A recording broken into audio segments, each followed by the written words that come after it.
అందరం కూర్చుందామండి.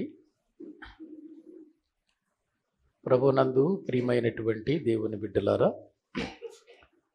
దేవుని మహా ఉన్నతమైన ప్రేమను బట్టి, ఆయన ఉచితమైన కృపను బట్టి మరొకసారి మనందరం దైవ సన్నిధానములో ఈ రీతిగా కూడుకొని ప్రభువుని స్తుతించటానికి, ప్రభుని గణపరచటానికి దేవుడు మనకు అనుగ్రహించిన ఈ మంచి అవకాశాన్ని బట్టి మనము ప్రభువుని ఎంతగానో స్తుతించవలసిన వారమై ఉంటున్నాం. దైవ గ్రంథములో నుండి గత కొన్ని దినాలుగా మనం మత్తయి సువార్త ధ్యానాలలో ఉన్నాము. ఈరోజు కూడా మరికొన్ని సంగతులు దేవుని వాక్యములో నుండి ప్రభువు మనందరితో కూడా తన దాసుని ద్వారా మాట్లాడునట్లు ప్రభు సన్నిధానములో చిన్న ప్రార్థన చేసుకుని వాక్య భాగములోనికి వెళదాం. పరిశుద్ధుడవైన మా ప్రియ పరలోకపు తండ్రి, మీ శ్రేష్టమైన ఘనమైన నామానికి వందనాలు చెల్లిస్తూ ఉన్నాం. నీ మహాప్రేమను బట్టి, నీ ఉన్నతమైన కృపను బట్టి మీ సన్నిధిలో ప్రభువా మేమందరము కూడా కూడి మిమ్మలను స్తుతించి గణపరచుటకు, మిమ్మలను ఆరాధించుటకు మీరిచ్చిన ఈ అవకాశాన్ని బట్టి మీకు వందనాలు చెల్లిస్తూ ఉన్నాం. ఈ రాత్రి సమయమందు మీ సన్నిధి మాతో కూడా ఉంచండి. భయంకరమైన విపత్తుల నుండి మమ్మల్ని విడిపించారు, మరణకరమైన పరిస్థితుల నుండి మమ్మల్ని తప్పించారు. నీ పనిలో ప్రభువా మరి ఎక్కువగా మేము జీవించాలని మా ఆయుష్ను పొడిగించారు తండ్రి. అందును బట్టి మీకు వందనాలు. నీ సన్నిధిలో ఈ రాత్రి నాతో మాతో మాట్లాడండి. నీ వాక్యములో ఉన్నటువంటి విషయాలన్నీ మేము ఎరిగి నీ చిత్తాన్ని జరిగిస్తూ ఎప్పుడు ఈ లోకాన్ని విడిచిపెట్టిన నిత్య జీవాన్ని పొందుకునే అర్హతలోనికి మమ్మల్ని నడిపించమని, నీ వాక్యాన్ని బోధిస్తున్న నాకు పరిశుద్ధాత్మ సహాయము నడిపింపు అనుగ్రహించమని ప్రార్థిస్తూ మీ చేతులకు అప్పగించుకుంటూ వినువారికి మేలుకరముగా నీ మాటలను ఉంచమని యేసుక్రీస్తు ప్రభు పేరట ప్రార్థించి స్తుతించి వేడుకుంటున్నాము తండ్రి, ఆమేన్. మంచిది. ప్రభునందు ప్రియులారా, దైవ గ్రంథములో నుండి మనం మత్తయి సువార్త 12వ అధ్యాయాన్ని ధ్యానం చేస్తూ ఉన్నాము. ఈ మత్తయి సువార్త 12వ అధ్యాయము చివరి మాటలలోనికి మనం వచ్చాం. కాబట్టి ఆ మాటలు మనము చదువుకుందాం. బైబిల్ గ్రంథాన్ని తెరచి మత్తయి సువార్త 12వ అధ్యాయము 46 నుండి 50వ వచనం వరకు వాక్యములో నుండి మనము చదువుకుందాం. మత్తయి సువార్త 12వ అధ్యాయము 46వ వచనము నుండి 50వ వచనం వరకు మనము చదువుకుందాం.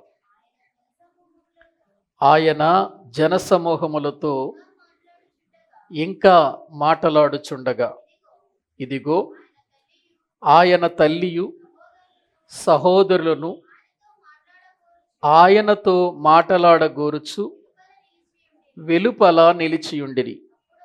అప్పుడొకడు, ఇదిగో నీ తల్లియు నీ సహోదరులను నీతో మాట్లాడవలెనని వెలుపల నిలిచియున్నారని ఆయనతో చెప్పెను.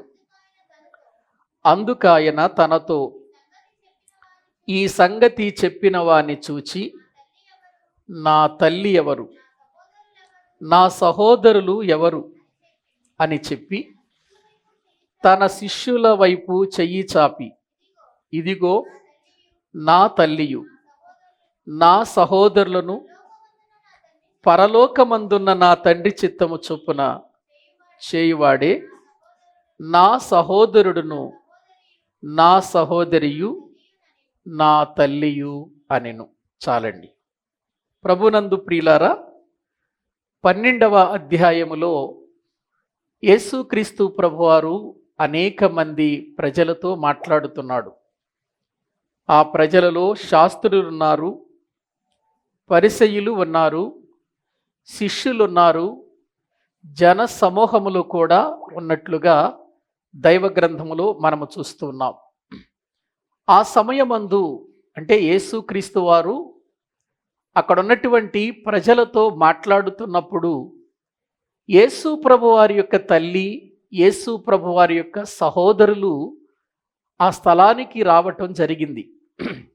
యేసు ప్రభువారు ప్రజలతో మాట్లాడుతున్న సమూహము దగ్గరకు, ఆ ప్రజల యొద్దకు రావటం జరిగింది.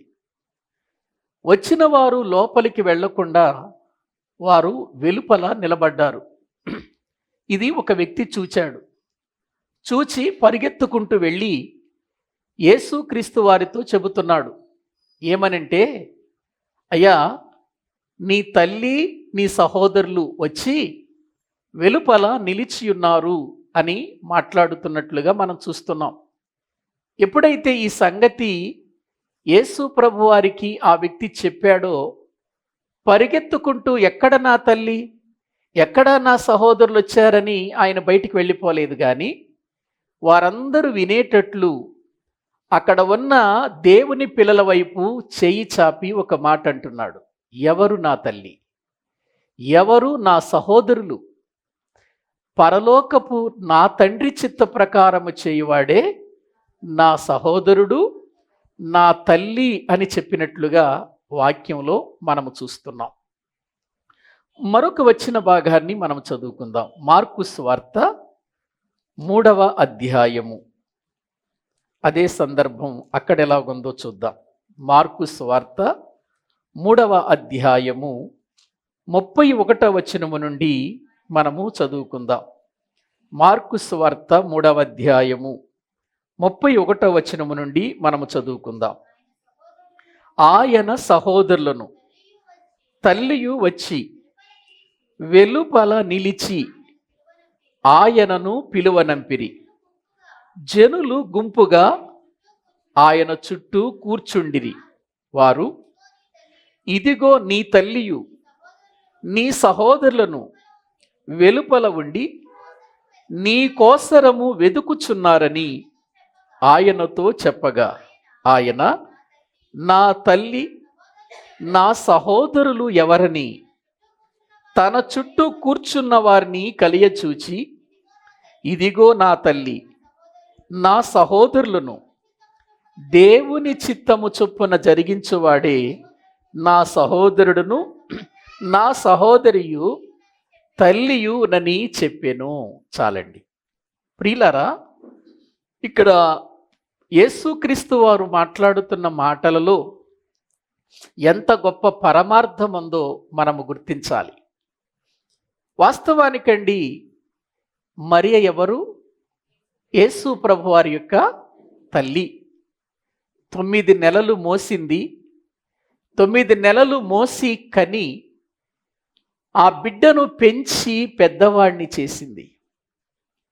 30వ ఏట వరకు తల్లి దగ్గర పెరిగినటువంటి యేసుక్రీస్తు వారు 30వ ఏట బాప్తిసం పొంది దేవుని యొక్క పని నిమిత్తమై అతడు బయలు వెళ్ళినట్లుగా వాక్యములో మనము చూస్తాం. ఎందుకంటే యేసుక్రీస్తు వారు వచ్చింది ఎందుకు అని మనం ఆలోచిస్తే, తండ్రి చిత్తాన్ని నెరవేరుస్తూ ఆ తండ్రి చిత్తములోనికి అనేక మంది ప్రజలను నడిపించటానికి. యేసుక్రీస్తు వారు 12వ ఏట తల్లిదండ్రులతో కూడా కలిసి యెరూషలేము పండుగకు వెళ్ళినప్పుడు, అక్కడ తప్పిపోయిన తర్వాత యేసు ప్రభువారు తప్పిపోవటం జరుగుతుంది. తరువాత వారు ప్రభు తప్పిపోయాడని తెలుసుకొని మళ్ళీ వెనక్కి తిరిగి వచ్చేసరికి యెరూషలేము మందిరంలో అక్కడ పెద్దలతో, అక్కడ ఉన్నటువంటి యాజకులతో కూడా కూర్చొని వారికి అనేక రకాలైన ప్రశ్నలు వేస్తూ సమాధానం చెబుతూ ఉన్నాడు.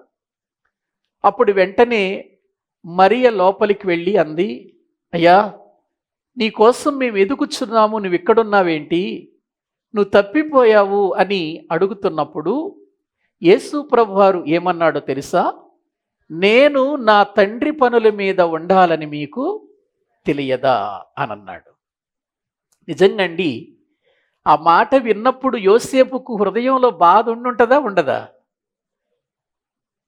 నేను నా తండ్రి పనుల మీద ఉండాలి అని అన్నప్పుడు అక్కడ యోసేపు నేను తండ్రిని కదా, ఏంటి ఇలా మాట్లాడుతున్నాడు అని ఒకవేళ ఏమైనా అనుకుని బాధపడ్డాడా అంటే లేదండి. ఎందుకంటే ఆయన ఎవరో యేసుక్రీస్తు వారికి తెలుసు. ప్రియులరా, ఆయన ఎవరో యోసేపుకు తెలుసు, ఆయన ఎవరో మరియకు కూడా తెలుసు. ఆయన భూమి మీదకి వచ్చిన విధానం ఏంటో కూడా వారికి తెలుసు. ఇక ఆ మాట చెప్పిన తర్వాత వాళ్ళు ఏమీ మారు మాట్లాడలేదండి. ఎందుకంటే ఆయన పుట్టిందే దానికోసం, తండ్రి చిత్తాన్ని నెరవేర్చటానికి, తండ్రి చిత్తములోనికి అనేకులను నడిపించటానికే వచ్చాడు. ఇక ఆ తరువాత మనం చూస్తే ఆయన ఎన్నో అద్భుతాలు చేస్తూ సువార్త ప్రకటించుకుంటూ కపెర్నహూములో నివాసం ఉండి అనేకమైనటువంటి దేవుని సంగతులను చెబుతూ ప్రజలను దేవుని వైపుకు నడిపిస్తున్నట్లుగా వాక్యంలో మనం చూస్తూ ఉన్నాం. మరి అటువంటి పరిస్థితులలో ప్రియులారా, తన సహోదరులు ఎందుకు వచ్చారు అంటే యేసు ప్రభు నమ్మటానికి కాదు వచ్చింది. యేసు ప్రభుని నమ్మటానికి కాదండి. ప్రియమైన దేవుని పిల్లలారా, అప్పటికి వాళ్ళకి యేసు ప్రభు వారి మీద ఆయన దేవుని కుమారుడు అనేటువంటి నమ్మకం లేదండి. అప్పటికి లేదండి. వారు ఒకవేళ తల్లితో పాటు వచ్చారేమో, కానీ ఒక చోట వారి గురించి వ్రాయబడినటువంటి ఒక విషయాన్ని నేను మీకు చూపిస్తాను చూడండి. బైబిల్ గ్రంథంలో మార్కు సువార్త 12వ అధ్యాయం. మార్కు సువార్త దేవుని వాక్యములో ప్రియులారా మనము చూస్తే అక్కడ ఒక మాట వ్రాయబడి ఉంటుందండి. యేసుక్రీస్తు ప్రభువారు మరి అక్కడికి తన సహోదరులు వచ్చి క్షమించండి, 3వ అధ్యాయము మార్కు సువార్త 3వ అధ్యాయము వాక్యములో నుండి మనము చూస్తే ప్రియులారా 20వ వచనం చదవండి. ఆయన ఇంటిలోనికి వచ్చినప్పుడు జనులు మరలా గుంపు కూడి వచ్చిరి గనుక భోజనము చేయుటకైనను వారికి వీలు లేకపోయెను. ఆయన ఇంటివారు అది బాగా జ్ఞాపకం చేసుకోండి. ఎవరింటివారు? యేసు ప్రభు వారి యొక్క ఇంటివారు. యేసు ప్రభు ఇంటివారు ఎవరు? అతని తల్లి, సహోదరులు. ఆయన ఇంటివారు సంగతి విని ఆయన మతి చెలించి ఉన్నదని చెప్పి ఆయనను ఏం చేశారండి? ఏమండి, యేసుక్రీస్తు వారు అసలు భోజనం చేస్తే తీరిక లేకుండా దేవుని పనిలో ఉంటే వీళ్ళేమని మాట్లాడుకుంటున్నారండి? యేసు ప్రభువుని గురించి సహోదరులు మతి చెలించింది అని మాట్లాడుకుంటున్నారు. ఆయనకు మతి చెల్లించిందా యేసు ప్రభు వారికి? ఏవండి, మతి చెల్లించి ఆయన అలా చేస్తున్నాడా?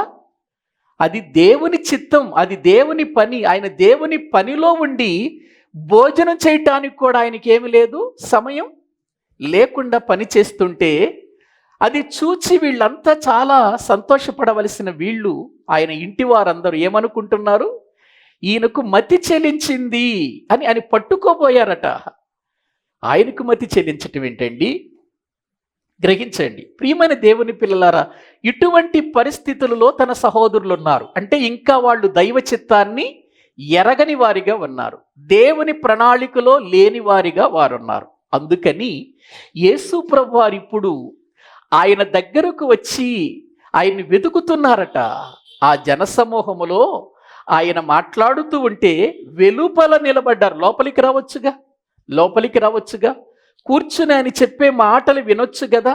వెలుపల నిలబడినప్పుడు ప్రభు మాట్లాడుతున్నాడనమాట. వచ్చి ఒక వ్యక్తి చెప్పాడు, నీ తల్లి నీ సహోదరులు బయట నిలబడి ఉన్నారు అని అంటే పరిగెత్తుకుంటూ వెళ్ళిపోలేదు, వచ్చారని. ఎందుకంటే ఆయన పని వేరు, ఆయన వచ్చిన విధానం వేరు. అందుకని ఆయన అంటున్నాడు, ఎవరయ్యా నా తల్లి, ఎవరయ్యా నా సహోదరులు? మీకు ఇంకా అర్థం కాలేదా నేను చెప్పే మాటలు, నేను చెప్పే విషయాలు? మీరు ఇంకా అర్థం చేసుకోకుండా బ్రతుకుతున్నారా? ఇంకా తల్లి అనంటూ, ఇంకా సహోదరులంటూ, ఇంకా నా ఇంటి వారంటూ మీరు అనుకుంటున్నారే. ఎవరనుకుంటున్నారు నా ఇంటి వారంటే? నా తల్లి నా సహోదరులంటే ఎవరనుకుంటున్నారు? నా తండ్రి చిత్త ప్రకారము చేయువారే నా సహోదరులు, నా తల్లి అని చెప్పినట్లుగా వాక్య భాగములో మనము చూస్తున్నాం. అవును ప్రియులారా, ఈ లోకములో ప్రభు చిత్తాన్ని జరిగించేటువంటి వారికి, ఈ ప్రభువుని ఎరగనటువంటి వారికి ప్రియులారా చాలా తేడా ఉంటుందండి. వాళ్ళు మన బంధువులే కావచ్చు, వాళ్ళు మన రక్త సంబంధికులే కావచ్చు. మనము రక్షించబడిన తర్వాత రక్షించబడిన మనము ప్రియులార సహోదరి సహోదరులం అవుతాము, కానీ వాళ్ళు రక్షించబడని సహోదరులు ప్రియులారా, వాళ్ళు తండ్రి చిత్తము ఎరగనటువంటి సహోదరులు అవుతారు మనకు. ఒకవేళ మన యొక్క తోడబుట్టిన వాళ్ళైనా వాళ్ళు ప్రభువును నమ్మకపోతే అసలు మనకు నిజమైన సహోదరులు ఎవరు? తోడబుట్టిన వాళ్ళ, యేసు రక్తములో కడగబడినటువంటి దేవుని పిల్లల? ఎవరండి మనకు సహోదరులు? యేసుక్రీస్తు రక్తములో కడగబడిన మనమందరము కూడా ఏమై ఉన్నాం? సహోదరి సహోదరులమై ఉన్నామండి. ప్రియులారా, వాళ్ళు శారీరకమైనటువంటి తండ్రి గర్భములో నుండి తల్లి యొక్క రక్తాన్ని పంచుకొని భూమి మీదకి మనతో కలిసి వచ్చారేమో కానీ రక్షణ పొందినటువంటి మనకు వారికి ఆత్మీయతలో ఎటువంటి బంధం లేదండి. ఒకవేళ మనం చనిపోయాము, వారు చనిపోయారు అనుకోండి, మన గమ్యం వేరు, వాళ్ళ గమ్యం వేరు కదా. ఎందుకు? వాళ్ళు రక్షించబడలేదు కనుక. రక్షించబడితే వాళ్ళు కూడా మనకేమవుతారు? సహోదరులు అవుతారు. అదే ఇక్కడ యేసుక్రీస్తు వారు చెబుతున్నాడు, నా తండ్రి చిత్తము జరిగించని ఆ సహోదరులు నా సహోదరులు కాదయ్యా, నా తండ్రి చిత్తము జరిగించే వీళ్ళే నాకు సహోదరులు, వీళ్ళే నా తల్లి అని ఆయన మాట్లాడుతున్నట్లుగా దైవ గ్రంథంలో మనము చూస్తూ ఉంటున్నాం. ప్రియుల, గ్రహించండి, యేసుక్రీస్తు బంధం శారీరకమైన సంబంధం కాదు. యేసుక్రీస్తు వారి బంధం ఆత్మ సంబంధమైన బంధం. ఇది ఎంతో విలువైనది. ఇది ఒకే రక్తములో పరిశుద్ధమైనటువంటి రక్తముతో కడగబడినటువంటి బృందం అండిది, సమూహం అండిది, ఇది సంఘం అండి, ఇది సహవాసము అని దైవ గ్రంథంలో మనము చూస్తున్నాం. అందుకే పౌలు గారు ప్రియులారా, రూపు తల్లితో ఒక మాట అంటాడు, రూపునకు వందనాలు చెప్పండి, ఆమె తల్లికి కూడా వందనాలు చెప్పండి, ఆమె నాకు కూడా తల్లే అంటాడు. చూడండి, రోమా పత్రిక బైబిల్ గ్రంథములు 16వ అధ్యాయము, ప్రియులారా, రోమాపత్రిక 16వ అధ్యాయము 13వ వచనం చూడండి ఒక్కసారి. 16వ అధ్యాయం 13వ వచనం, ప్రభువునందు ఏర్పరచబడిన రూపునకు వందనములు, అతని తల్లికి వందనములు, ఆమె నాకు కూడా తల్లే. ఎవరు మాట్లాడుతున్న మాటలు ఇవి? పౌలు గారు రోమా సంఘానికి ఉత్తరము రాస్తూ అక్కడ ఉన్నటువంటి అందరిని గూర్చి మాట్లాడుతూ వాళ్ళకు వందనాలు చెబుతూ ఇక్కడ ఏమంటున్నాడంటే, ప్రభువునందు ఏర్పరచబడిన రూపునకు వందనాలు చెప్పండి. ఇదిగో రూపునకు మాత్రమే కాదు, అతని తల్లికి కూడా వందనాలు చెప్పండి. ఆమె రూపుకే తల్లి కాదు, నాకు కూడా తల్లే. ఎవరు ఈ రూపు? ఎవరు ఈ రూపు అంటే ప్రియులారా, మార్కు సువార్త 15వ అధ్యాయము 21వ వచనం చదవండి. బైబిల్ గ్రంథంలో చూద్దామండి. మార్కు సువార్త 15వ అధ్యాయము 21వ వచనాన్ని చదువుకుందాం. కురేనీయుడైన సీమోనను ఒకడు పల్లెటూరి నుండి వచ్చి ఆ మార్గమున పోవుచుండగా ఆయన సిలువను మోయుటకు అతన్ని బలవంతము చేసిరి. అతడు అలెగ్జాంద్రునకును రూపునకును తండ్రి. అంటే రోమా పత్రికలో రూపును గురించి మాట్లాడుతున్న ఆ రూపు ఎవరండి? యేసు ప్రభు వారు సిలువ మోసే సమయంలో ఇదిగో కురేనీయుడైనటువంటి సీమోని మీద కొద్దిసేపు ఆ సిలువ పెట్టారు కదా, సిలువ పెట్టారు. కురేనీయుడైన సీమోను పల్లెటూరు నుండి వస్తుంటే ఆ యేసు ప్రభు వారి మీద సిలువ తీసి కురేనీయుడైన సీమోని మీద పెట్టారు. ఆ కురేనీయుడైనటువంటి సీమోను భార్య ఎవరు? రూపు యొక్క తల్లి. అంటే రోమాపత్రిక 16వ అధ్యాయంలో ఉన్న రూపు తల్లి ఎవరు అనంటే ప్రియులారా, ఇదిగో ఇక్కడ మనకు మార్కు సువార్తలో కనబడుతున్న కురేనీయుడైన సీమోను యొక్క భార్య. వారికి 2 పిల్లలున్నారు. వారిలో ఒకరు అలెగ్జాంద్రు, మరొకరు ఎవరు చెప్పండి? రూపు. రూపు దేవునిలో ఏర్పరచబడిన వాడిగా మనము చూస్తూ ఉంటున్నాం.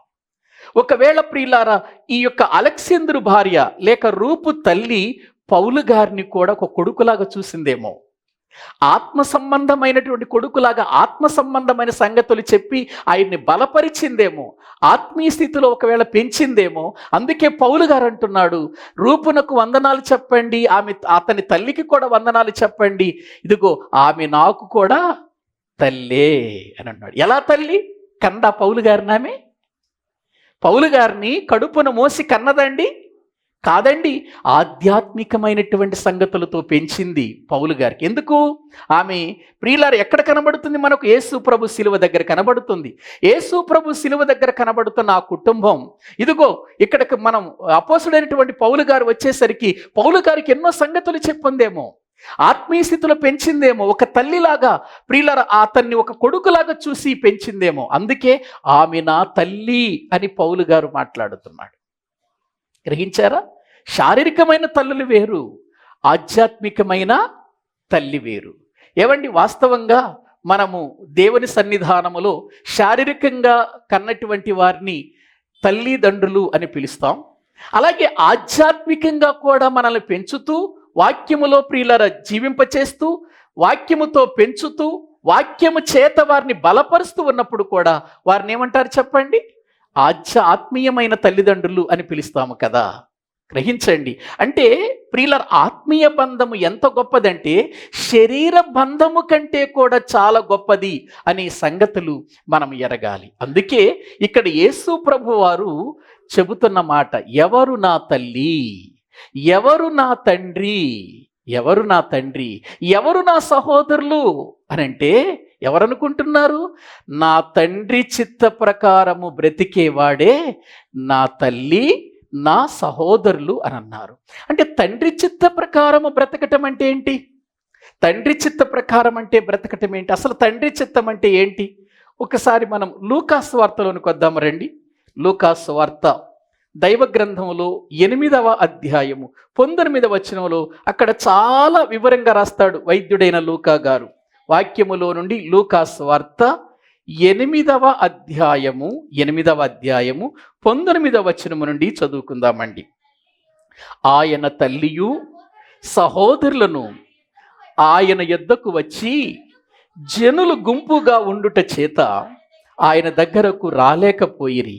అప్పుడు నీ తల్లియు నీ సహోదరులను నిన్ను చూడగోరి వెలుపల నిలిచియున్నారని ఎవరో ఆయనకు తెలియచేసిరి. అందుకాయన ఇక్కడ బాగా రాశాడు చూడండి, తండ్రి చిత్తము జరిగించేటువంటి ఇక్కడ బాగా రాశాడు చూడండి, దేవుని వాక్యము విని దాని ప్రకారము జరిగించు వీరే నా తల్లియు నా సహోదరులు అని వారితో చెప్పాను. అక్కడేమన్నాడు? నా తండ్రి చిత్తము అని మార్కు గారు రాశాడు. మత్తయి గారు నా తండ్రి చిత్తము అని రాశాడు. లూకా గారు దానికి వివరణ ఇస్తూ ఇక్కడ ఏమన్నాడంటే, తండ్రి చిత్తం అంటే దేవుని వాక్యమును విని దాని ప్రకారము జీవించువాడే, జరిగించేవాడే నా తల్లి నా సహోదరులు అని అన్నాడు. ప్రియులారా, గ్రహించారా? అంటే తండ్రి చిత్తం అంటే ఏంటి? ఆయన చెప్పిన వాక్య ప్రకారము వాక్యాన్ని వినటం, వాక్య ప్రకారం బ్రతకటం అని మనము తెలుసుకోవలసిన వారమైంటున్నాం. ఇది తండ్రి చిత్తం. వాక్యము వినటం తండ్రి చిత్తం, వాక్య ప్రకారము జీవించటం ఎవరి చిత్తం? అది చిత్తం అంటే ఏంటి? ఇష్టం. చిత్తం అంటే ఇష్టం, దేవుని ఇష్టం అన్నమాట. ఏవండి, తండ్రి ఇష్టం అదే కదండి. ఒక్కసారి బైబిల్లో మనము చూద్దాం రండి. ఎన్నోసార్లు చదువుకున్నాం, మళ్ళీ చూద్దాం. తిమోతికి వ్రాసినటువంటి ప్రియులారా మరి మొదటి పత్రిక, తిమోతికి రాసినటువంటి మొదటి పత్రిక 2వ అధ్యాయము 4వ వచనం చూడండి. ఆయన మనుషులందరూ రక్షణ పొంది సత్యమును గూర్చిన అనుభవ జ్ఞానము గలవారై ఉండవలెనని ఇచ్చయించుచున్నాడంటే ఇష్టం, బాగా ఇష్టం అన్నమాట. పరలోకమందున్న తండ్రికి ఏమిష్టం? ఏవండి, ఏమిష్టం అన్నాడు అక్కడ? రక్షణ పొందిన వారంతా ఏ అనుభవ జ్ఞానంలోనికి రావాలట? సత్యమును గూర్చిన అనుభవ జ్ఞానం అన్నాడు. సత్యం అంటే వాక్యం, వాక్యములో అనుభవ జ్ఞానం రావాలి. ఇది ఎవరిష్టం? తండ్రి ఇష్టం అండి. తండ్రి ఇష్టం. అదే యేసు ప్రభువారు చెబుతున్నారు. దేవుని వాక్యాన్ని విని ఎవరైతే వాక్య ప్రకారం నడుచుకుంటారో నా తండ్రి చిత్తాన్ని జరిగించే వాళ్ళంతా వాళ్ళే నా సహోదరులు, వాళ్ళే నా తల్లి అని ఆయన మాట్లాడుతున్నట్లుగా దైవ గ్రంథంలో మనము చూస్తున్నాం. ఎందుకు ఈ తండ్రి చిత్తం? ఎందుకు మనం ఈ తండ్రి చిత్తాన్ని జరిగించాలి? ఈ తండ్రి చిత్తములో ఉన్నటువంటి విషయాలు ఏంటి? కొన్ని విషయాలు నేను మీకు చూపిస్తాను. బైబిల్లో చాలా సంగతులు ఉన్నాయి. కొన్ని విషయాలు యోహాను సువార్త బైబిల్లో నుండి 6వ అధ్యాయము 40వ వచనాన్ని మనం చదువుకుందామండి. యోహాను సువార్త 6వ అధ్యాయము 40వ వచనాన్ని మనం చదువుకుందాం. కుమారుని చూచి ఆయన యందు విశ్వాసముంచు ప్రతి వాడును నిత్య జీవము పొందుటయే నా తండ్రి చిత్తం అని అన్నాడు. చూడండి, ఏంటి తండ్రి చిత్తం ఏంటండి? ఆయన తండ్రి చిత్తం ఏంటి? అందరూ నిత్య జీవం పొందాలి. కుమారుని చూసి ఆయన యందు విశ్వాసముంచే ప్రతి వాడు ఏం కలిగిన వాడు చెప్పండి? నిత్య జీవం. అదే దేవుని చిత్తం. అంటే భూమి మీద ఉన్న ప్రతి మనిషి నిత్య జీవాన్ని సంపాదించుకోవటానికి తమ బ్రతుకులను మార్చుకోవటమే దేవుని యొక్క చిత్తం. చూసారా? దీనికోసమే యేసుప్రభు వచ్చానంటున్నాడు. వీళ్ళే ఆయన సహోదరులట, వీళ్ళే ఆయన యొక్క తల్లి. చూసారా ఎంత అద్భుతంగా మాట్లాడుతున్నాడు? కాబట్టి ప్రియులారా, మనము రక్షణ పొందకుండా ఉన్నంత కాలం మందిరానికి రావచ్చు, పాటలు పాడవచ్చు, ప్రార్థన చేయొచ్చు, కానీ వాళ్ళు తండ్రి ఇష్టంలో ఉన్నవాళ్ళు కాదు, తండ్రి చిత్తములో ఉన్నవాళ్ళు కాదు. వాళ్ళు ఎవరైతే రక్షించబడి మార్పు చెంది నూతనపరచబడిన అనుభవంతో వాక్యాన్ని వింటూ వాక్యానుసారముగా బ్రతుకుతారో వాళ్ళు తండ్రి చిత్తములో ఉన్నట్టు. అదే చెబుతాడు కదా రోమా పత్రిక 12వ అధ్యాయం 2వ వచనం చదవండి. ఏవండి, వాక్యములో నుండి రోమా పత్రిక 12వ అధ్యాయము 2వ వచనం. మీరు ఈ లోక మర్యాదను అనుసరించక ఉత్తమమును అనుకూలమును సంపూర్ణమయ్యున్న దేవుని చిత్తమేదో పరీక్షించి తెలుసుకొనున్నట్లు మీ మనస్సు ఏమవ్వాలట? మారి అది నూతన మగుట వలన రూపాంతరము పొందాలట. చూసారా? అంటే దేవుని చిత్తాన్ని పరీక్షించి ఆ దైవ చిత్తములో మనము జీవిస్తూ ప్రియులారా, మన బ్రతుకులు ఏం కావాలట? మనస్సు మారాలట, నూతన పరచబడాలట, రూపాంతరం చెందాలట. చూడండి, 3 మాటలు ఉన్నాయి అక్కడ. ఏమండి, 3 సంగతులు ఉన్నాయి అక్కడ. ఏమంటున్నాడు? దేవుని చిత్తమేదో పరీక్షించి తెలుసుకోవాలంటే ముందు ఏం మారాలన్నాడు? మనస్సు మారాలి అని అన్నాడు. అంటే దేవుని చిత్తం మనకు తెలియాలంటే ఎప్పుడు తెలుస్తుంది మనకు? మనస్సు మారినప్పుడే. మనస్సు మారాలి. మారిన మనసు ఏం కావాలి? నూతన పరచబడాలన్నాడు, క్రొత్తదిగా చేయబడాలి. మనసు మారటం కాదు, నేను మనసు మార్చుకున్నానండి అని అంటే కుదరదు. మారిన మనసు దేవునికి ఇవ్వాలండి, దేవునికి ఇవ్వాలి. ప్రియులారా, పాత పాట ఒకటి ఉంటుంది, మారాలి మారాలి నీ మనసే మారాలి, మారిన మనసు దేవునికి ఇస్తే ఫలితం ఉంటుంది అని అన్నాడు కదా. ఎంత అద్భుతంగా రాశాడండి ఆ పాట దైవజనుడు. మారాలి మారాలి నీ బ్రతుకే మారాలి, మారిన ఆ మనస్సు ఎవరికి ఇవ్వాలి? దేవునికి ఇస్తేనే ఫలితం ఉంటుందన్నాడు. చూసారా? కాబట్టి ఇక్కడ వాక్యంలో మనస్సు మారాలి, మారిన మనస్సు దేవునికి ఇవ్వాలి, అప్పుడే అది నూతనపరచబడుతుంది. నూతనపరచబడిన మనస్సు రూపాంతరము చెందాలి, అంటే క్రీస్తు స్వారూప్యములోనికి రావాలి. అప్పుడు దైవ చిత్తములో మనము జీవిస్తున్నట్లు అవుతుంది ప్రియులారా. మరి ఈ రోజున మరి దేవుని చిత్తములో మనం ఉన్నామా? దేవుని చిత్తానుసారముగా మనము నడుచుకుంటున్నామా? అయితే ఇప్పుడు మన జీవితాలలో రూపాంతరం పొందాలి అని అంటే ఏది పడితే వాక్యం అది వినకూడదు. మనం ఎలా పడితే అలా వినకూడదు వాక్యాన్ని. చూడండి, వాక్యములో మనము చూస్తే ప్రియులారా, యోహాను గారు రాసినటువంటి సువార్త 7వ అధ్యాయము 17వ వచనాన్ని మనము చదువుకుందామండి. వాక్యములో యోహాను సువార్త 7వ అధ్యాయము 17వ వచనం. ఎవడైనను ఆయన చిత్తము చొప్పున చేయ నిశ్చయించుకొని ఎడల ఆ బోధ దేవుని వలన కలిగినదో లేక నా అంతట నేనే బోధించుచున్నాను వాడు తెలిసికొనును అని అన్నాడు. చూడండి ఎంత బాగుందండి అన్నమాట. యేసు ప్రభు చెబుతున్నమాట, నా బోధ వినేసేయండి, నేను చెప్పిందే వేదం అని యేసు ప్రభు వారు చెప్పట్లేదండి. ఇక్కడ ఆయన చెబుతున్న మాట చూడండి, ఎవడైనను ఆయన చిత్తం అంటే తండ్రి చిత్తము చేయాలని నిశ్చయించుకుంటే వాడు ఒక పని చేయాలి. ఏమన్నాడు? ఆ బోధ దేవుని వలన కలిగిందా లేకపోతే ఎవరంతటా వాళ్ళు చెబుతున్నారా అనేది తెలుసుకోవాలంట. ఏమండి, ఇప్పుడు నేనైనా సరేనండి బోధ చేస్తున్నానంటే ఈ బోధ దేవుని వలన కలిగిందా లేకపోతే ఆయన సొంత బోధ చేస్తున్నాడా తెలుసుకోవాలి. ఎవరు తెలుసుకుంటారట? ఆయన చిత్తము ప్రియుల చొప్పున చేయాలనే నిశ్చయించుకునేవాడు వాక్యం మీద అంత ఇంట్రెస్ట్ ఉంటాడు, అంతగా మనసు పెడతాడు వాక్యం మీద. అందుకే బెరయ సంఘస్థులు పౌలు శీల వాక్యం చెబుతుంటే ఆ లేఖనములు అలా ఉన్నవో లేవోనని ఏం చేశారు? ప్రతిదినము పరిశోధించారు. పరిశోధించమన్నాడు లేఖనాన్ని. నేను చెప్పినా మరొకరు చెప్పినా ఎంత గొప్పవారు చెప్పినా ప్రియులారా అది దేవుని బోధ అయి ఉండాలి కానీ అది సొంత బోధై ఉండకూడదు. ఆ బోధ ప్రియులారా తెలుసుకోవటానికి మన జీవితాలలో ప్రియులారా ఇంట్రెస్ట్గా ప్రియులారా ఆ బోధ మీద మనసు పెట్టి జాగ్రత్త కలిగి ఉంటామట మనం. యేసుప్రభు చెబుతున్న మాటలండి అవి.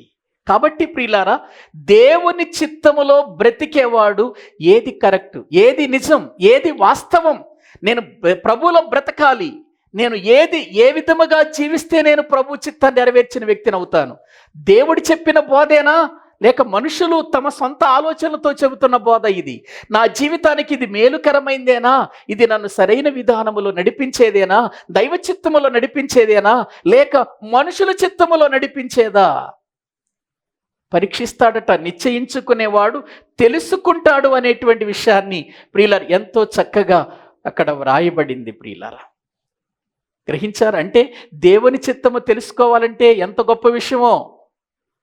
అందుకే ఇక్కడ ప్రియులారా ప్రభు అంటున్నాడు ఏమని? ఇదిగో ఎవరు నా తల్లయ్యా, ఎవరు నా సహోదరులు బయట వచ్చారంటున్నాడు, నిలబడ్డారంటున్నారు, వాళ్ళు కాదయ్యా, నా వాక్యం ఇక్కడ వింటున్న కూర్చున్నారే వీళ్ళు నా వాక్యము విని ఎవరైతే వాటి ప్రకారం బ్రతుకుతారో వారే నా సహోదరులు, వారే నా తండ్రి చిత్తాన్ని నెరవేర్చిన వారు అవుతారు. నా కోసం ఏదో చూడాలని వస్తే నన్ను చూడాలని వాళ్ళు రావటం కాదు, నేను చెప్పే మాటలు వినాలి. అక్కడ ఏమన్నాడు? నిన్ను చూడాలని నీతో సహోదరులు వచ్చారని చెబుతున్నారు. అక్కడ ఎవరిని చూడాలని? చూడాలని కాదు, వినాలని రావాలి. కొన్నిసార్లు మనం కూడా అంతేగా, మీటింగ్లు పెడుతున్నారు, అక్కడికి వచ్చే స్పీకరు ఆ స్పీకర్ను చూడటానికే వెళతారు. అమ్మో ఆయన గురించి విన్నాను కానీ చూడలేదండి, ఒకసారి చూసి రావటానికి చూడటానికి వెళ్ళకూడదు మనం ఎప్పుడు కూడా. బోధకుడిని చూడటానికే ఉంది, ఆయన కూడా మనలాంటి మనిషే కదా, మనలాంటి వాడే కదా. కాకపోతే ఒక్కొక్క బోధకుడు ఒక్కొక్క మంచి మంచి డ్రెస్ వేస్తాడు, విలువైన వస్త్రాలు వేస్తాడు, ప్రియులారా మంచిగా రెడీ అవ్వచ్చేమో. అది మన జీవితానికి తండ్రి చిత్తము కాదు. బోధించేవాడు ఎటువంటి వాడైనా అది కాదు మనకు కావలసింది. బోధ దేవునిదై ఉండాలి, అది దైవ చిత్తమై ఉండాలి. అందుకే యేసు ప్రభువారు యాకోబు గారి ద్వారా ఒక మాట చెప్పాడండి. ఏంటో తెలుసా? ఒకసారి చూద్దాం రండి ఆ మాట. ఒక దరిద్రుడి గురించి, ఒక గొప్పవాడి గురించి మాట్లాడుతూ ఏమన్నాడో చూద్దాం రండి. యాకోబు గారు రాసినటువంటి పత్రిక 2వ అధ్యాయము 1వ వచనం నుండి చదవండి, మనకు అర్థమవుతుంది. నా సహోదరులారా, మహిమా స్వరూపియగు మన ప్రభువైన యేసుక్రీస్తును గూర్చిన విశ్వాస విషయములో ఎలా ఉండొద్దట? మోమాటం ఉండకూడదు. విశ్వాస విషయంలో మోమాటం ఏంటండి? మోమాటమై ఉండొద్దు అని అంటూ ఎలయనగా బంగారు ఉంగరము పెట్టుకొని ప్రశస్త వస్త్రములు ధరించుకొని ఒకడు మీ సమాజ మందిరములోనికి వచ్చినప్పుడు మురికి బట్టలు కట్టుకొనిన దరిద్రుడును లోపలికి వచ్చిన ఎడల మీరు ప్రశస్త వస్త్రములు ధరించుకొనిన వానిని చూచి సన్మానించి నీవిక్కడ మంచి స్థలమందు కూర్చుండమని చెప్పి ఆ దరిద్రునితో నీవక్కడ నిలువుము, లేక ఇక్కడ నా పాదపీఠమునకు దిగువన కూర్చుండమని చెబుతారు కదా మీరు. ఏమండి, ఎంత మంచి ఎగ్జాంపుల్ చెబుతున్నాడండి ఇక్కడ. బంగారు ఉంగరం పెట్టుకొని ప్రశస్తమైన వస్త్రాలు ధరించిన వాడట సమాజ మందిరంలోకి వస్తేనట ఆ వ్యక్తిని ఏం చేస్తారట? సన్మానిస్తారట. రానాయన కుర్చీ వేసి శాల్వ గప్పేసి సన్మానించి, ప్రపంచ ప్రఖ్యాతిగాంచిన ప్రసంగికుడు, అంతర్జాతీయ ప్రసంగికుడు, స్వస్థవరం కలిగిన ప్రసంగికుడు, ఆయనకి ఎన్ని రీతులుగా ప్రశంసించి మంచి స్థలమందు కూర్చోబెడతారట. ఉందా అక్కడ? ఏమన్నా ఉందా? ఉంది. ప్రియులారా, మంచి స్థలమందు కూర్చోబెడతారంటే అర్థం ఏంటి? పెద్ద స్టేజీ మీద కూర్చోబెడతారు. స్టేజ్ మీద కూర్చోబెడతాడు. అదే విశ్వాసములో భక్తి కలిగిన వాడయ్యుండి ఆత్మీయ స్థితిలో బలంగా జీవిస్తూ, వాడికి పేదవాడు, సరైన బట్టలు లేవు, మురికి బట్టలు వేసుకుని వచ్చి లోపలికి వచ్చాడు అనుకో సమాజ మందిరంలో, హే రా నాన్న లోపలికి రా అంటారు ఎవరన్నా? ప్రశస్తమైన వస్త్రాలు ధరించిన వాడిని ప్రియులరా ఎంత ఘనంగా పిలుస్తామో. కానీ మురికి బట్టలు వేసుకున్నాడు. కానీ ఎవరు వీళ్ళిద్దరిలో గొప్ప విశ్వాసం కలిగిన వాళ్ళు? దరిద్రుడు, ఆ మురికి బట్టలు వేసుకునేవాడు. వాడిని నువ్వు అక్కడ కూర్చో అని అంటారట. నువ్వు అక్కడ కూర్చో, లేకపోతే పాదపీఠం దగ్గర కూర్చో.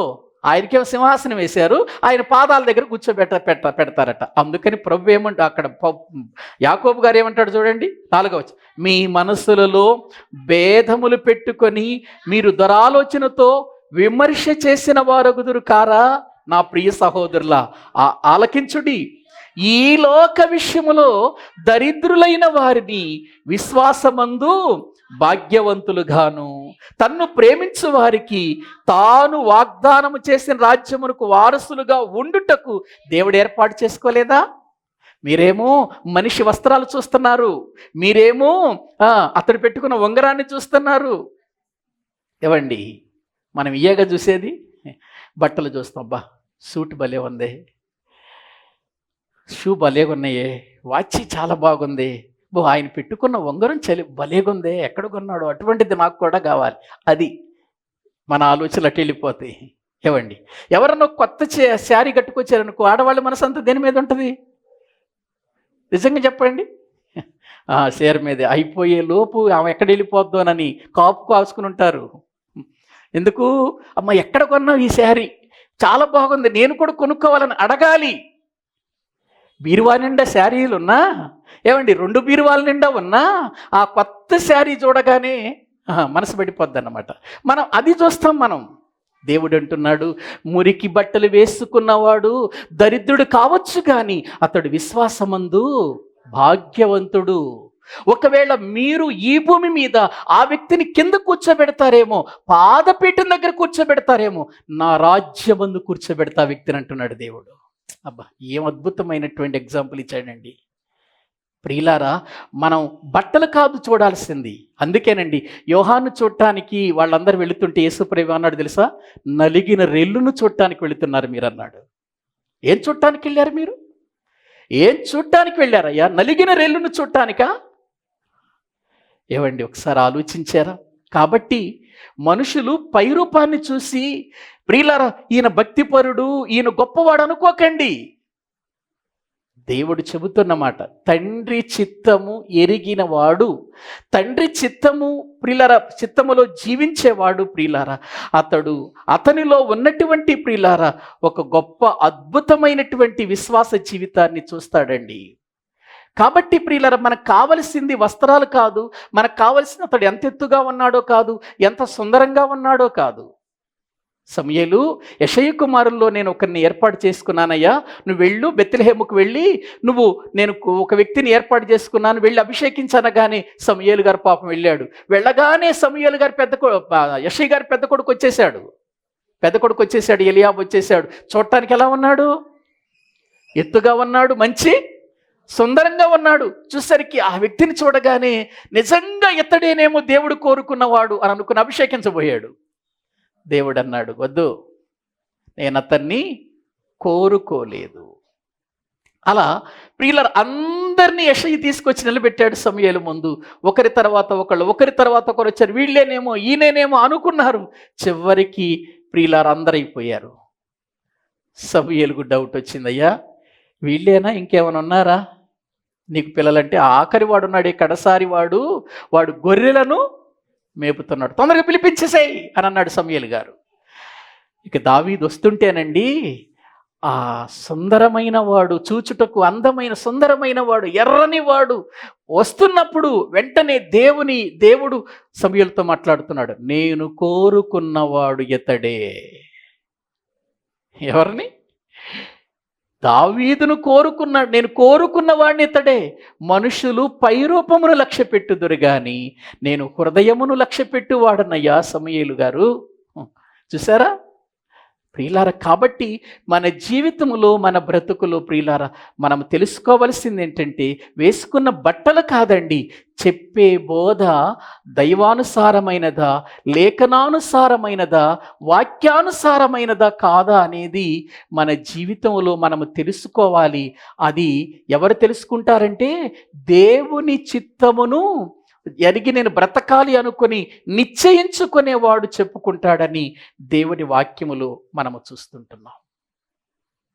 అలా బ్రతికిన వాడే యేసుప్రభు అంటున్నాడు, వాళ్ళయ్య నా సహోదరులు, వాళ్ళయ్య నా తల్లి అంటే వాళ్ళయ్య అని యేసుప్రభు వారు చెప్పటంలో ఆ ఉద్దేశం చూడండి.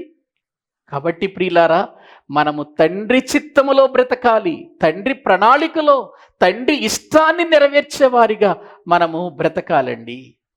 దావీదును గురించి మనం ఎప్పుడు చెప్పుకుంటాం, అతడు నా ఇష్టానుసారుడైన మనుషుడు అని. ఇందులోనండి మనకు కొన్ని అనుభవాలు రావాలండి, అది దైవ చిత్తమా కాదని. ఒకసారి బైబిల్ గ్రంథం తెరిచి చూడండి. హెబ్రీలకు రాసిన పత్రిక 13వ అధ్యాయము. హెబ్రీలకు రాసినటువంటి పత్రిక, క్షమించండి, 10వ అధ్యాయము 36వ వచనం చదవండి.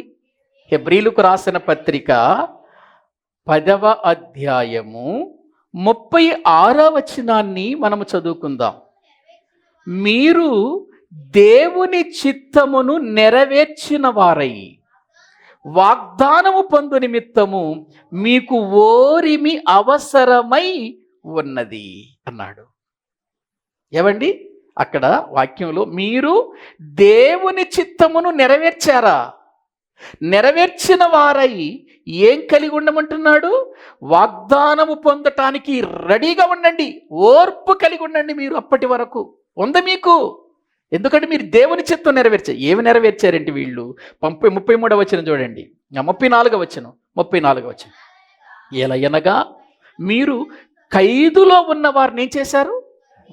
కరుణించారు. ఖైదులో ఉన్నవారంటే ఏమండి? దేవుని పిల్లలా లేకపోతే అందరినా? దేవుని పని కొరకు, దేవుని చిత్తము కొరకు జైలు పాలైన వాళ్ళు, దేవుని సన్నిధిలో జైలు పాలైన వారిని కరుణించి మీకు మరి శ్రేష్టమైనదియు స్థిరమైనదియునైన స్వాస్థ్యం ఉన్నదని ఎరిగారట. మనము ఇదిగో ప్రభు కోసం చెరసాలు అనుభవిస్తున్నటువంటి వారి విషయంలోనట, వాళ్ళు ప్రియులారా, ఇదిగో మనము సహాయము చేయాలి, ఇదిగో మనకు పరలోకమందు ఏముందంటున్నారు? స్థిరమైన స్వాస్థ్యం ఉన్నదని ఎరిగి మీ ఆస్తి కోల్పోవుటకు సంతోషంగా ఆస్తి పోయినా పర్వాలేదు, మేము చెరసాలలో ఉన్నటువంటి దేవుని పిల్లలను ఏం చేయాలి? మేము కరుణించాలి అని వారి ఆస్తి కోల్పోవుటకు సంతోషంగా ఒప్పుకున్నారట. కారణం ఏంటి? వాళ్ళకి తెలిసింది ఏంటంటే, ఇక్కడ మనం ఇది పోగొట్టుకుంటే పరలోకమందు మనకేముంది? స్వాస్థ్యం. అది స్థిరమైనది, ఇది అస్థిరమైనది.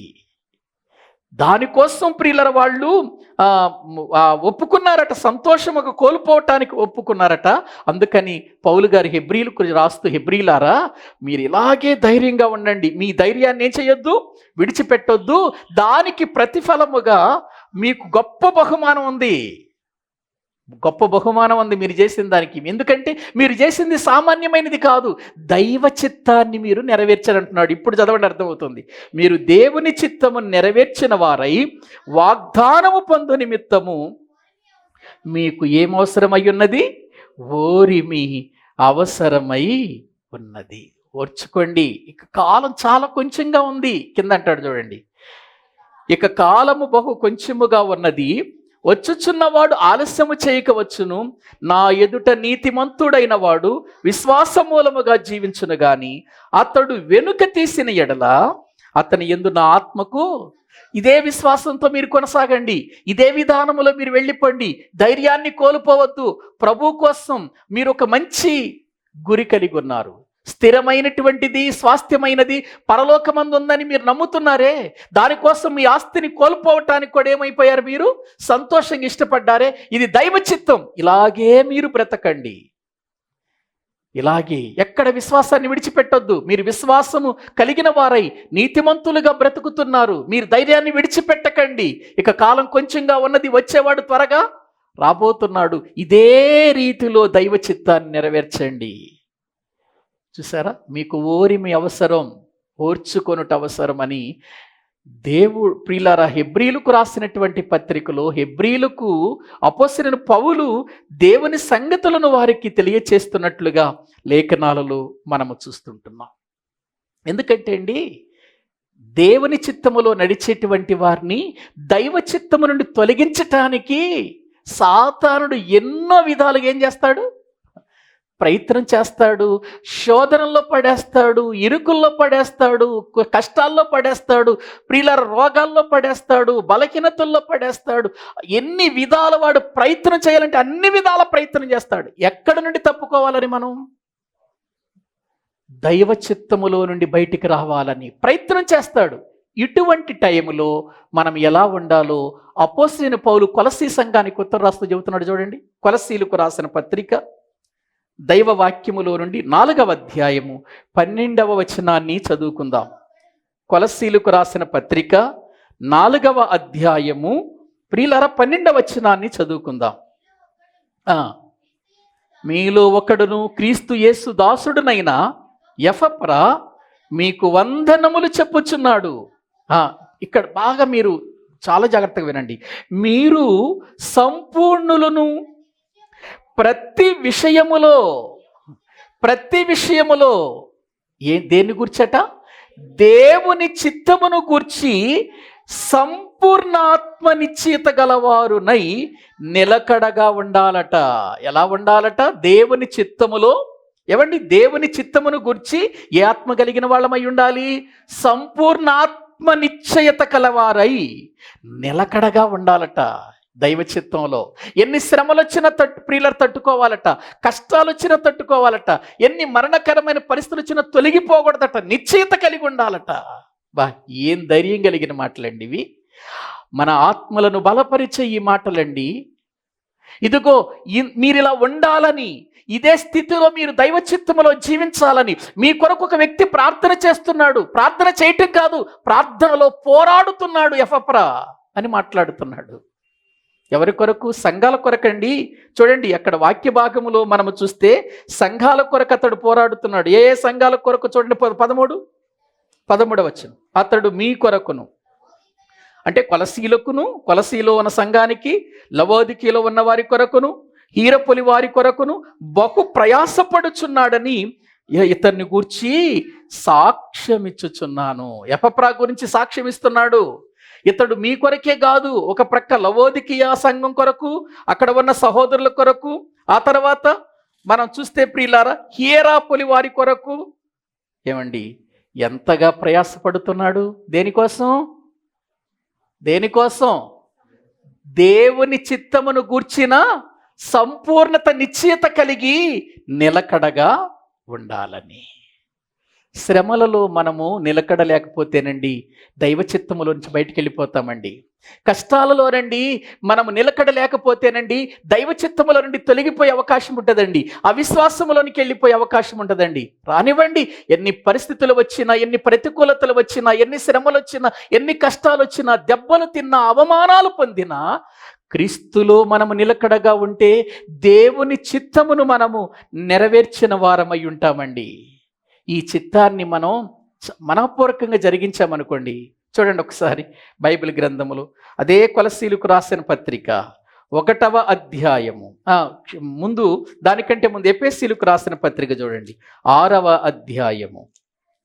ఎఫెసీయులకు రాసిన పత్రిక 6వ అధ్యాయము 6వ వచనం చదువుకుందామండి. 6వ అధ్యాయం 6వ వచనం. మనుషులను సంతోషపెట్టువారు చేయునట్లు కంటికి కనబడుటకే కాక క్రీస్తు దాసులమని ఎరిగి దేవుని చిత్తమును ఎట్లా జరిగిస్తూ, దైవ చిత్తమును శ్రమలలో కష్టాలలో ఎటువంటి ప్రతికూలతలు వచ్చినా మనపూర్వకముగా జరిగించుచు మనుషులకు చేసినట్టు కాక ప్రభువునకు చేసినట్టే ఇష్టపూర్వకంగా సేవ చేయండి. ఎట్లా చేయాలట? ఇష్టంగా చేయండి సేవ. మనుషులను సంతోషపెట్టాలని కాదు, మనుషులను ఆనంద పెట్టాలని కాదు. చూడండి అక్కడ ఎంత అద్భుతంగా మాట్లాడాడు.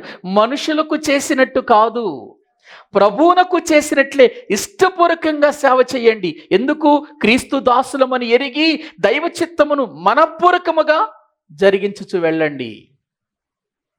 చూసారా, క్రైస్తవ జీవితం అంటే ప్రియులారా, ఈ లోకములో మనము సుఖ సంతోషాలతో బ్రతికేది కాదండి, ఆనందంగా బ్రతికేది కాదండి. కష్టాలలో వెళ్ళిపోవాలి, బాధల్లోనికి వెళ్ళిపోవాలి, కొన్నిసార్లు నీరు గారిపోయే పరిస్థితికి వెళ్ళిపోవాలి, హృదయం తట్టుకోలేని ఆవేదనలోనికి వెళ్ళిపోవాలి, సంతోషకరమైన స్థితిలో ఉండగా ఇవన్నీ మనకు ఆవరించినప్పుడు కురింగిపోకూడదు అని అన్నాడు. విశ్వాస జీవితం అంటే, దైవ చిత్తం అంటే అదని దేవుని వాక్యం ప్రియులారా మనకు సెలవిస్తుంది. ఇక అలా ఉండటమేనా? కాదండి, అందులో వృద్ధి చెందాలట. మనం దైవ చిత్తమును జరిగించుటలో ఇంకా ఏం కావాలి? వృద్ధి చెందాలి. ప్రతికూలతలు వచ్చినప్పుడు. అదే కొలసీలకు రాసిన పత్రిక 1వ అధ్యాయము 10వ వచనాన్ని చదువుకుందామండి. ఏమండి, వాక్యములో నుండి కొలసీలకు రాసిన పత్రిక 1వ అధ్యాయము 9వ వచనం నుండి చదవండి. అందుచేత మేమును మీ నిమిత్తము మానక మీరు సంపూర్ణ జ్ఞానమును ఆత్మ సంబంధమైన వివేకము గలవారును ఆయన చిత్తమును గ్రహించిన వారు. ఎలా గ్రహించాలట? మనం దేవుని చిత్తాన్ని పూర్ణంగా పరిపూర్ణంగా గ్రహించిన వారై ప్రతి సత్కార్యములంటే వాక్యానికి సంబంధించిన కార్యాలు, దేవుని సంగతులు, సత్కార్యములలో సఫలులగుచు దేవుని విషయమైన జ్ఞానమందు ఇంకా ఏం కావాలట? మనం అభివృద్ధి పొందుచు అన్ని విషయములలో ప్రభువును సంతోషపెట్టినట్లు ఆయనకి తగినట్టుగా నడుచుకొనవలెననియు ఆనందముతో కూడిన పూర్ణమైన ఓర్పును దీర్ఘశాంతమును కనపరుచునట్లు ఆయన మహిమా శక్తిని బట్టి సంపూర్ణ బలముతో బలపరచబడవలెననియు తేజోవాసులైన పరిశుద్ధుల స్వాస్థ్యములో పాలివారమగుటకు మనను పాత్రులుగా చేసిన తండ్రికి మీరు కృతజ్ఞతాస్తుతులు చెల్లింపవలెననియు బతిమలాడుకుంటున్నాను సంగమా అంటున్నాడు కొలసీ సంఘంతో. దైవ చిత్తములో మీరేం కావాలి? అభివృద్ధి పొందాలన్నాడు. అక్కడ అభివృద్ధి పొందొచ్చు. మీరు ఒక విషయం తెలుసుకోండి, తేజోవాసులైన ఏమండి పరిశుద్ధుల స్వాస్థ్యములో పాలివారమగుటకు మనలను పాత్రులుగా చేసినటువంటి తండ్రికి ఎల్లప్పుడూ ఏం చేయమంటున్నాడు? కృతజ్ఞతాస్తుతులు చెల్లించండి. అదే తెస్సలోనికీయులకు రాసిన పత్రికలో రాసిన మాట చూడండి ఒకసారి. తెస్సలోనికీయులకు రాసినటువంటి 2వ పత్రిక, మొదటి పత్రిక 5వ అధ్యాయము 16వ వచనం చదవండి. ప్రతి విషయమునందును కృతజ్ఞతాస్తుతులు చెల్లించుడి, అలాగు చేయుట యేసు క్రీస్తునందు మీ విషయంలో దేవుని చిత్తం. ఏం చేయాలంటే మనం కృతజ్ఞతాస్తుతులు ఏ విషయాల్లో? ప్రతి విషయంలోనంటే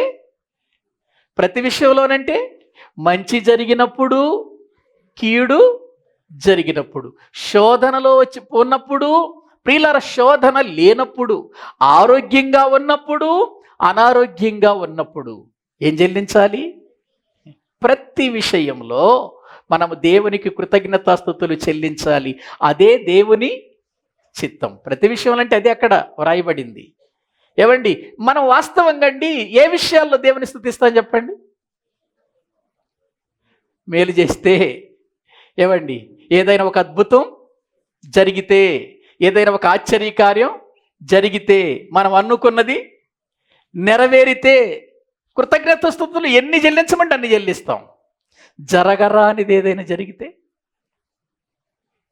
కీడు సంభవిస్తే, తట్టుకోలేని బాధ హృదయంలోనికి వస్తే, ప్రియులారా, వేరుగా ఉంటుంది. యోబుల అంతటి వాళ్ళం కావాలి ఇప్పుడు మనం. ఈ మాటలను బట్టి యోబు లాంటి అంతటి వారం కావాలి. 10 మంది పిల్లలు పోయినా, చనిపోయినా, ఆస్తులు పోయినా, పనివారు చనిపోయినా, తనకున్న ఆరోగ్యం పోయినా, తన జీవితం అంతా కృషించి ప్రియులారా నలిగిపోతున్నా, యెహోవా ఇచ్చెను, యెహోవా తీసుకొని పోయెను, ఆయన నామానికే.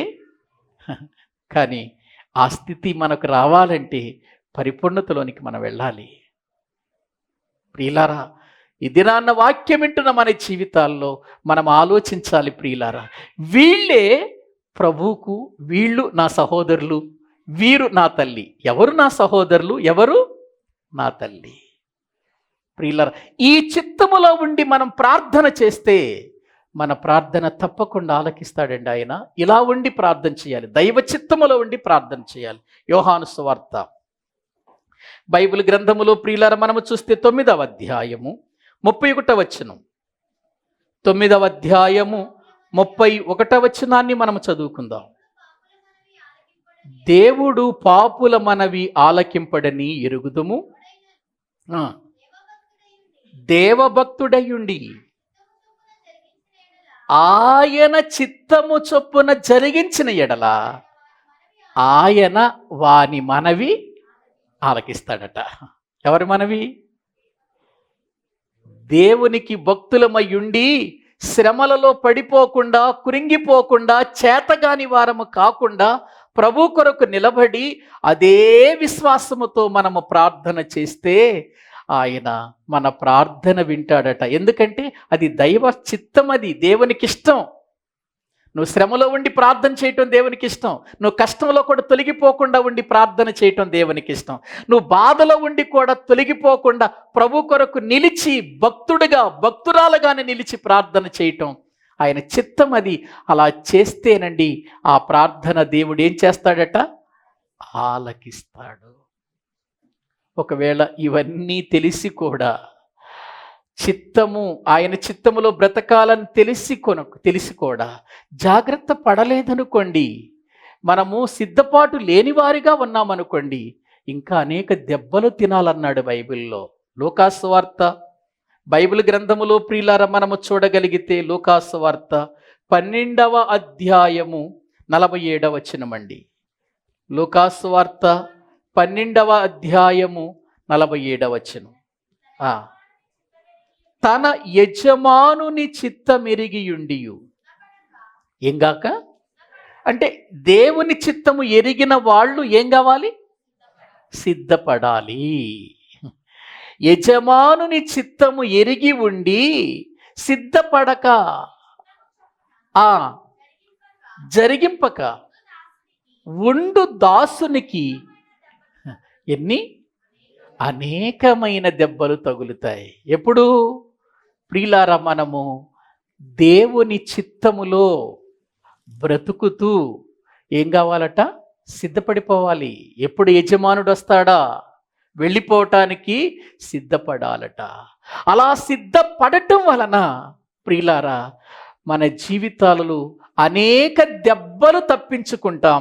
సిద్ధపడకపోతే మాత్రం ఆ అనేకమైన దెబ్బలకు ఏమైపోతాం? మనం లోనైపోతాం. చూసారా? తండ్రి చిత్తం అంటే ఇలా ఉంటుందండి. తండ్రి చిత్తం అంటే ఈ విధముగా ఉంటుందండి. ప్రియమైన దేవుని పిల్లలారా, ఆలోచించండి. ఎన్నో సంగతులు ఇలా మనము ధ్యానించుకుంటూ వెళితే ఎన్నో విషయాలు మనకు కనబడతాయి, ఎన్నో సంగతులు మనకు కనబడతాయి లేఖనాలలో. అందుకే దేవుడు ప్రియులారా తన వాక్యము ద్వారా మనతో ఏం చెబుతున్నాడంటే, అందరేమో మందిరంలో, సమాజ మందిరంలో కూర్చున్నారు, అందరూ కూడా దేవుని సన్నిధిలో కూర్చొని దేవుని మాటలు వింటున్నారు. యేసు ప్రభు వారి యొక్క తల్లి వచ్చి, సహోదరులు వచ్చి ప్రియులారా బయట కూర్చున్నారు. బయట నిలబడి. ఎందుకు? అయ్యో, ఆయన మాటలు చెబుతున్నాడే, లోపలికి వెళ్ళి కూర్చొని విందాము అనే ఆలోచన ఏమైనా ఉందా వాళ్ళకి? లేదు. ఆయన వస్తే చూసి వెళ్ళిపోతారా? ఆయన వస్తే చూసి వెళ్ళిపోతారా? కూర్చుని ఆయన మాటలు వినాల్సిన మీరు వెతుకుతున్నారా ఆయన ఎక్కడున్నాడో చూసి వెళ్ళిపోదామని? వద్దు, చూసి వెళ్ళిపోవటానికి రాకూడదు. వారితో పాటు వీళ్ళు కూడా కూర్చుని ఉంటే వీళ్ళు కూడా ఆ సమయంలో అదిగో నా తల్లి, అదుగో నా సహోదరులని అని ఉండేవాడు ఆయన. కానీ వాళ్ళు ఎక్కడ నిలబడ్డారు? లోపల నిలబడ్డారా, బయట నిలబడ్డారా? వెలుపట నిలబడ్డారు. వెలుపట నిలబడి ఈయన కోసం వెయిట్ చేస్తున్నారు అక్కడ. ఏమండి, ఇప్పుడు ఆయన వీళ్ళ కోసం ఆ మాటలు ఆపి, ఆ దైవ ప్రణాళికని ఆపి, దైవ చిత్తాన్ని ఆపి వీళ్ళ కోసం బయటికి రావాలా? వీళ్ళని చూడటానికి, వాళ్ళతో మాట్లాడటానికి? అందుకే యేసు ప్రభు అన్నాడు, వచ్చి చెబుతున్నారయ్యా, నీ సహోదరులు వచ్చి బయట నిలబడ్డారంటే ఎవరు నా సహోదరులు? ఎవరు నా తల్లి? పరలోకమందున్న నా తండ్రి చిత్త ప్రకారము చేయవాడు. తిరగకుండా చూడండి బాబు. నా తండ్రి చిత్త ప్రకారము చేయువాడే అనే మాట వాక్యంలో చూస్తున్నా. నా తండ్రి చిత్త ప్రకారము చేసేవాడే నాకు సహోదరుడు అవుతాడు. ఏవండి, మరి ఆ మాటలు వాళ్ళకి గుచ్చుకున్నాయో, లేకపోతే ఆ మాటలు వాళ్ళ హృదయాన్ని తాకాయో, వాళ్ళ హృదయములో ఆలోచన పుట్టించాయో తెలియదు కానండి, చివరికి ఎంత గొప్పవారయ్యారో తెలుసండి వాళ్ళు. యేసు ప్రభు సహోదరులు ఎంత గొప్పవారయ్యారో తెలుసా? ఏవండి, దైవ గ్రంథంలో యెరూషలేములో పెద్దగా కూర్చొని స్థానిక సంఘాన్ని నడిపిస్తూ చుట్టుప్రక్కల ఉన్నటువంటి సంఘాలన్నిటికీ కూడా పెద్దగా కూర్చున్నాడు యాకోబు గారు. యూదా గారు రాబోయే ఉగ్రతలను గురించి, జరిగిన విషయాలు, జరగబోయే విషయాలు ఒక్క అధ్యాయములో అద్భుతంగా పూర్తి చేశాడు యోధా పత్రిక రాసి.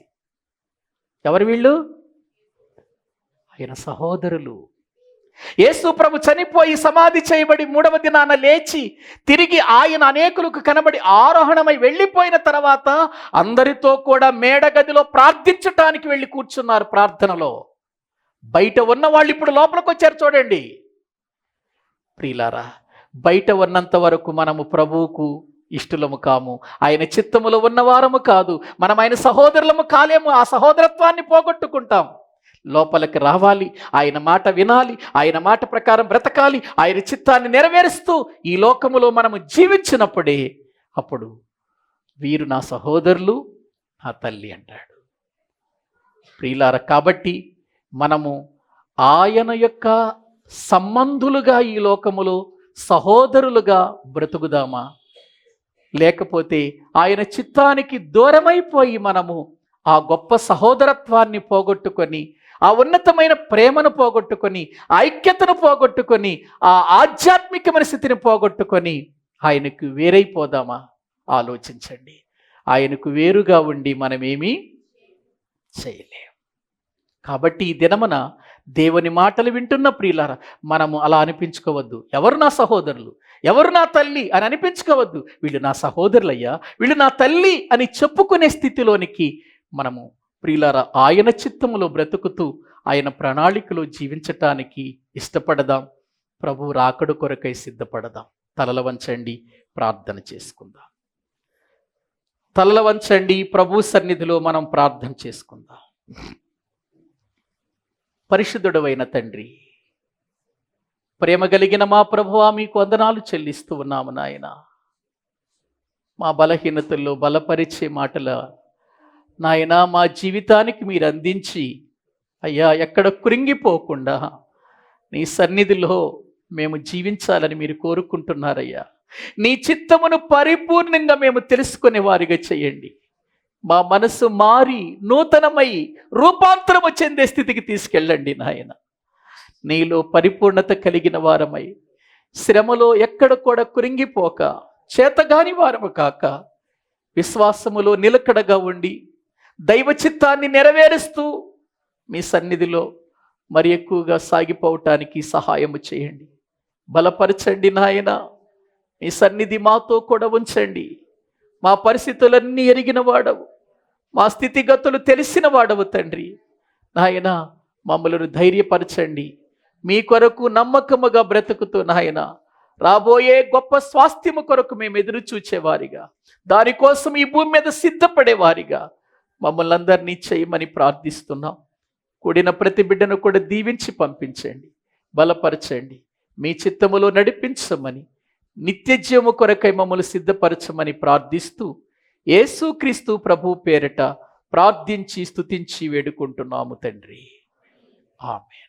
మన తండ్రి అయిన దేవుని ప్రేమ, ఆయన కుమారుడైన యేసుక్రీస్తు వారి యొక్క కృప, పరిశుద్ధాత్మ నిత్య సహాయము సన్నిధి కూడిన మనకును సకల పరిశుద్ధులకు సదాకాలము తోడై ఉండి నడిపించునుగాక.